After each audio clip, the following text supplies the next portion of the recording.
Strembitsky. I'm going to be trying to give pointers on communication. Let me grab my notes real quick. I'm clearly prepared.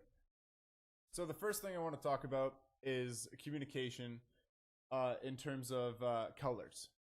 So colors, I'm sure that if you play pubs, you know all about this, where someone will just scream red, and you're like, what does that mean? Okay, well, in Echo Arena, most teams use a color system of red, yellow, and green. If they're calling red and you have the disc, that means get rid of it now. There is a guy boosting on you, or there's a guy on your toes or about to take the disc. So basically, if your teammate has the disc, you need to be looking at them and calling a color. Red is telling the person with the disc they need to get rid of it right then. They have no time. Yellow, they have a little bit more time. They got to start thinking about what they got to do and get rid of it soon. Green means that they're completely fine. They have all the time in the world to do whatever they want. And personally, I think it's very, very, very important to really, really dial in on the fact that the green call is one of the most important. Of course, if you're not calling red, you're going to lose the disc a lot. But if you're not calling green, you're going to lose the disc almost the same amount of times. And I think that is a fact. If you don't call green because you just assume the disc holder knows they're fine, you're going to lose the disc. Your team will lose the disc and lose possession a lot. So the green call is just as important as any other color. You need to call red, you need to call yellow, and you need to call green. Another color that I don't see teams using is the blue color. And blue is the same as green, except it's specifically used in the case where you are getting a 3. So say that your team boosts down to the other team's bubble and gets the disc inside their bubble. If your team calls green, you're going to go score a 2-pointer. If your team calls blue, you're going to take the disc and walk it all the way out, and you're going to get a 3-pointer. And it's risky, but if it's blue, you have got infinite time. You're not even considering the fact that they might boost down. Sometimes a blue call can turn into a green call, and if the player is on their way out of the bubble to get a 3 and they hear green, they just get a 2. They just get a 2. People boost too fast that a green call does not in any way mean you can get a 3. Another thing that I want to talk about that's fundamental, a lot of teams will say, on the offensive joust, I'm going left or I'm going right. That's fine. On the offensive joust, everyone's looking the same way. You can say left or right. If you're upside down on the offensive joust, you need to use absolute coordinates. If I'm upside down and I'm going to my left, I say I'm going right. That just makes everyone's life easier. I'm not going to say I'm to your right or to your left. No, right or left. Absolute coordinates. That's just, in general, a rule of thumb. Now, if you're in the arena and you're playing, a match, you're passing with your teammates, you're going to have a teammate looking at you while you're looking at them. You can't say right or left because they're flipped for each player.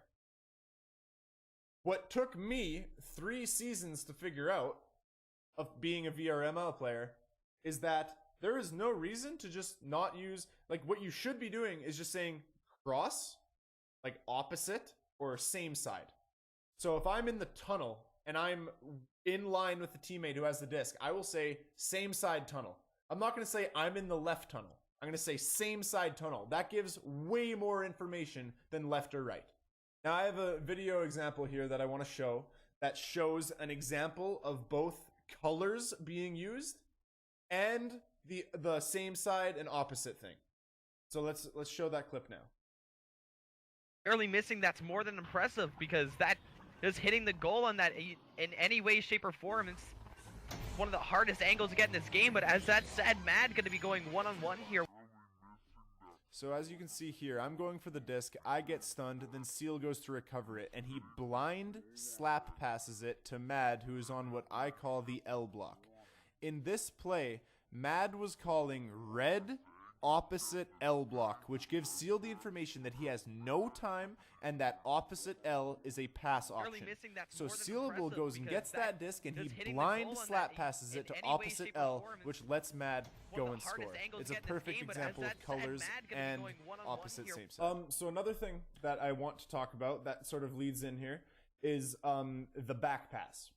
And when you should back pass and when there's a bad bubble. And bad bubble is a call that my team only recently started calling. It means that at any point, if somebody sees that there's 4 defenders in the bubble, there's no advantage. It would be a 4v4 attempt. There's no advantage. There's no point in trying. You would call a bad bubble, which basically means back pass, slow it down.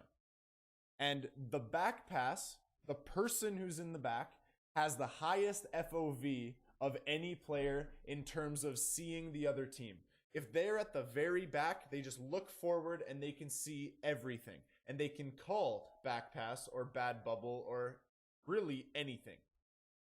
Now here is another clip that just shows an example. I've got a couple, I believe, of bad bubble or back passes that immediately turn into goals. So let's go watch those. Able to find his way to them as that's going to go all the way down to Sealable. Sealable now going to be able to flick that one up the leverage. Looking on the pull for Strem. Strem going to be able to take that one over the top of that. So as you can see in this clip, Sealable has the disc and he's about to enter the bubble, but then he backs out and passes it to Leverage because Leverage was calling bad bubble. So this causes a back pass and then Leverage passes to me because I'm open. Mad then stuns the goalie and I decide to shoot on the goalie. It's a little bit risky because we didn't actually pull a defender here, but it's a great example of bad bubble and how perfectly it works. Looking on the pull for Strem. Strem going to be able to take that one over the top of that. Alright, so I've mostly covered what I want to cover in terms of fundamentals and communication that you need to do, that every player should be doing. Of course, that there's a lot to learn in terms of, you know, boosting and stuns and all the complexities of this game. You need to know a lot more than what I've laid out here. But I do want to show just a few more clips of just examples that I have. This next example that I'll show right here is an example of green call and why the green call is so important. Reliable at the midfield. He's going to work it into the bubble areas. Sealable retrieves this disc over at the dot, trying to hit the right spot up above that. Okay, so in this clip, Mad has the disc and he passes it to Sealable. Sealable gets it and almost immediately passes again, but he hears a green call and he holds on to the disc and he waits and looks for another option and he finds me up on the top and then I score. If he didn't hear the green call, he could have assumed he was red and made a pass that was bad or gets intercepted that ends up with our team losing possession. So that's why the green is so important.